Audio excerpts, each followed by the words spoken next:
Do not sacrifice to the Lord your God an ox or a sheep that has any defect or flaw in it, for that would be detestable to him. If a man or woman living among you in one of the towns the Lord gives you is found doing evil in the eyes of the Lord your God, in violation of his covenant, and contrary to my command has worshipped other gods, bowing down to them or to the sun or the moon or the stars in the sky, and this has been brought to your attention, then you must investigate it thoroughly. If it is true, and it has been proved that this detestable thing has been done in Israel, take the man or woman who has done this evil deed to your city gate and stone that person to death. On the testimony of 2 or 3 witnesses, a person is to be put to death.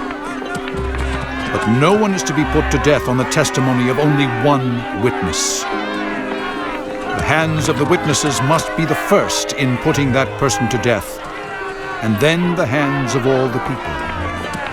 You must purge the evil from among you.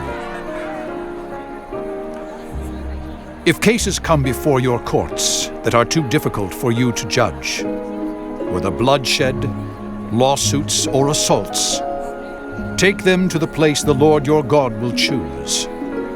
Go to the Levitical priests and to the judge who is in office at that time.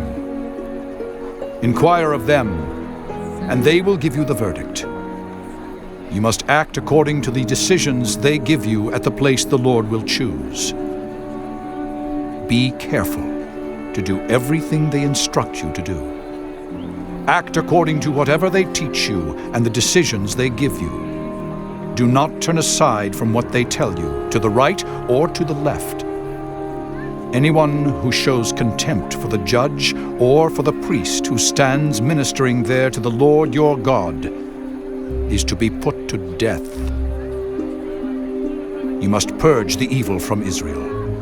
All the people will hear and be afraid, and will not be contemptuous again. When you enter the land the Lord your God is giving you, and have taken possession of it, and settled in it, and you say, "Let us set a king over us, like all the nations around us," be sure to appoint over you a king the Lord your God chooses.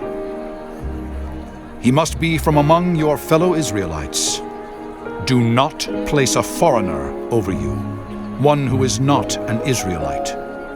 The king, moreover, must not acquire great numbers of horses for himself or make the people return to Egypt to get more of them. For the Lord has told you, you are not to go back that way again. He must not take many wives, or his heart will be led astray. He must not accumulate large amounts of silver and gold. When he takes the throne of his kingdom, he is to write for himself on a scroll a copy of this law, taken from that of the Levitical priests. It is to be with him, and he is to read it all the days of his life, so that he may learn to revere the Lord his God and follow carefully all the words of this law and these decrees, and not consider himself better than his fellow Israelites, and turn from the law to the right or to the left. Then he and his descendants will reign a long time over his kingdom in Israel.